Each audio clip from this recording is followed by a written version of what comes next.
Hello મિત્રો, કેમ છો તમે બધા? આઈ હોપ તમે બધા મજામાં હશો. તો આજની આપણી રેસીપી છે રાજસ્થાની ગોટા કરી બનાવીશું. તેના ઇન્ગ્રેડિયન્ટ્સ જોઈ લઈએ.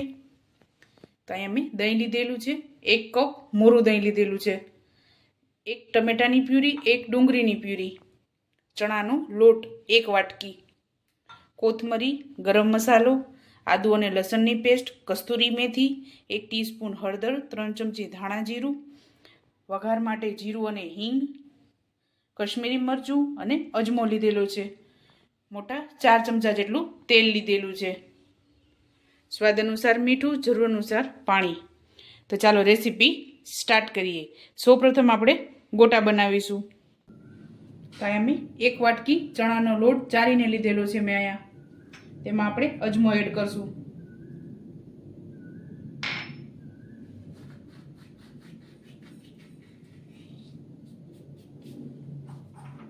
કસ્તુરી મેથી એડ કરશું. થોડીક હળદર એડ કરશું. 1 ચમચી ધાણા જીરું. તો આપણે 1 ચમચી કશ્મીરી મરચું એડ કરેલું છે. થોડીક કોથમરી એડ કરશું.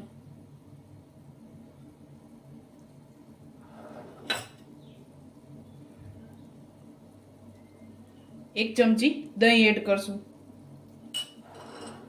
ત્યારબાદ 1 ચમચી તેલ એડ કરશું. સ્વાદ અનુસાર મીઠું એડ કરશું. આ બધી વસ્તુને મિક્સ કરી લેશું.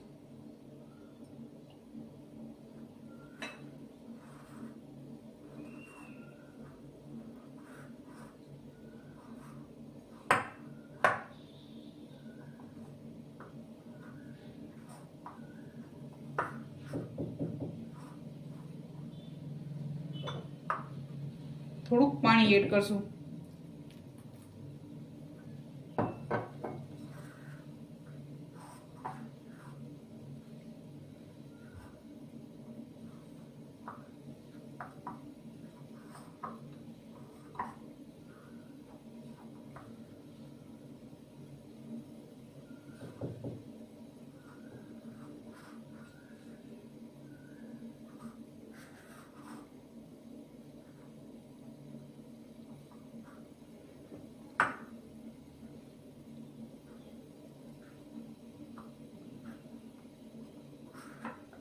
થોડુંક કઠણ રાખવાનું છે લોટને.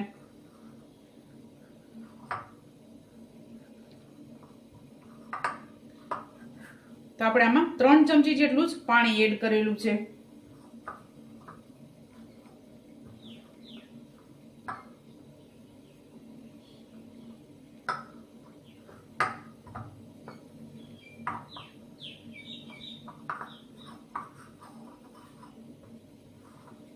તો આપણો લોટ તૈયાર થઈ ગયો છે. તો આપણે આમાંથી ગોટા બનાવી લેશું. તો આપણે આ રીતે જારીવાળું એક વાસણ લઈ લેવાનું છે. આપણે આને સ્ટીમ કરવાનું છે. તમારે ડાયરેક્ટ પાણીમાં એડ કરવું હોય તો તમે ડાયરેક્ટ પણ પાણીમાં એડ કરી શકો છો. તો આપણે આના મીડિયમ સાઇઝના બોલ બનાવીશું.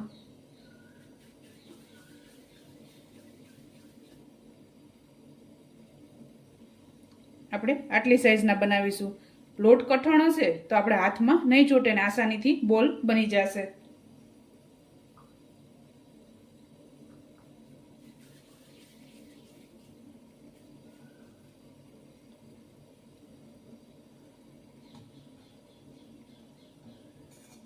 તો આપણે આ રીતે બધા બોલ તૈયાર કરી લેશું ને પાણી ગરમ મૂકી દીધું છે આપણે.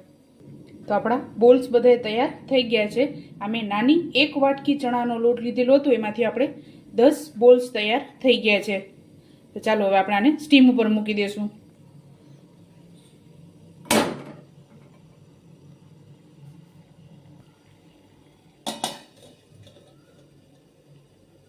તો આપણે આને 10 થી 15 મિનિટ માટે સ્ટીમમાં રાખીશું. ત્યાં સુધી આપણે વઘાર કરી લેશું. તો વઘાર માટે આપણે તેલ ગરમ મૂકી દીધું છે. તો આપણે મસાલાની તૈયારી કરીશું. તો આપણે ઈ જ બાઉલમાં ધાણા જીરું એડ કરશું, કશ્મીરી મરચું,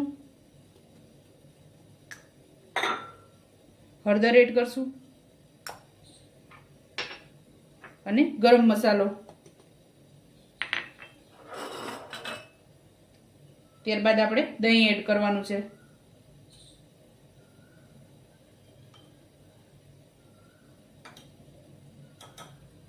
તો આપણે 4 ચમચી જેટલું દહીં એડ કરેલું છે.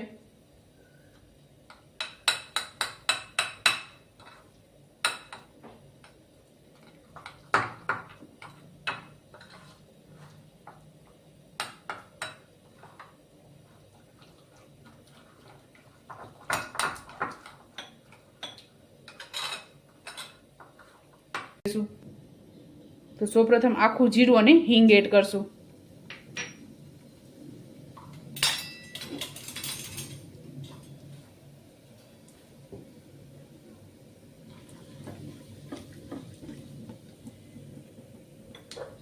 ત્યારબાદ ડુંગળીની પ્યુરી એડ કરશું.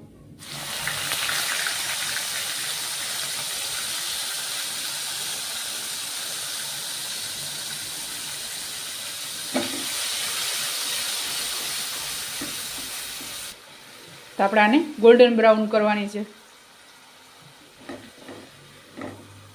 ત્યારબાદ આદુ અને લસણની પેસ્ટ એડ કરશું.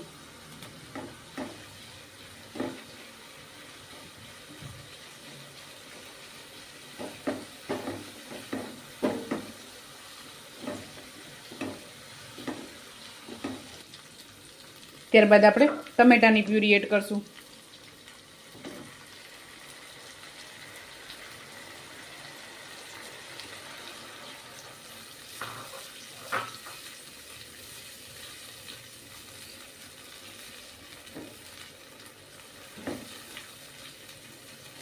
તો આપણે આને ઢાંકણ ઢાંકીને 2 મિનિટ પાકવા દેશું. તો આપણા ગોટા એકદમ સરસ પાકી ગયા છે અને કલર ચેન્જ થઈ ગયો છે. તો આપણા ગોટા પાકી ગયા છે. તો આપણે આને કાઢી લેશું.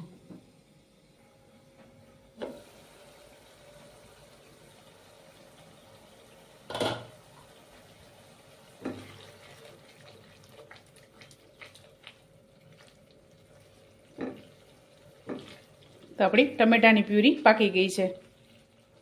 તો આપણે એમાં મસાલો એડ કરી દઈશું.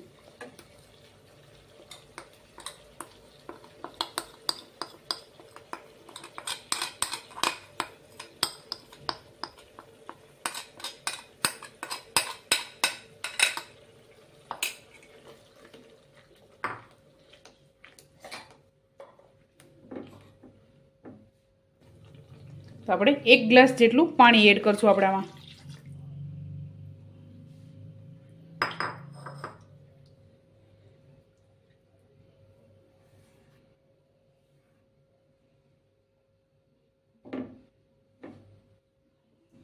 તો આપણે આને 2 મિનિટ પાકવા દેશું. તો આપણે આમાં સ્વાદ અનુસાર મીઠું એડ કરશું.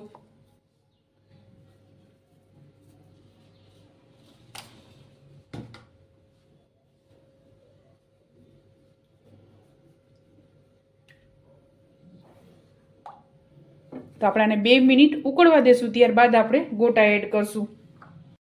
તો આપણી ગ્રેવી ઉકળી ગઈ છે. તેમાં ગોટા એડ કરી દઈશું આપણે. ત્યારબાદ આપણે લાસ્ટમાં કોથમરી એડ કરશું.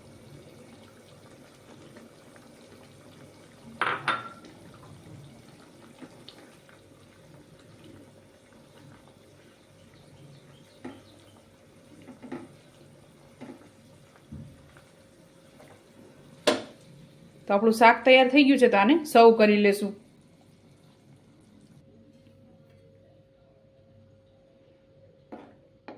આપણે આમાં થોડુંક રસો રાખવાનો છે, કારણ કે આપણે આને ભાત સાથે ગોટીને ભાંગી અને પછી આપણે આને ખાવાનું હોય છે. તેથી આપણે આની ઘાટી ગ્રેવી નથી કરવાની.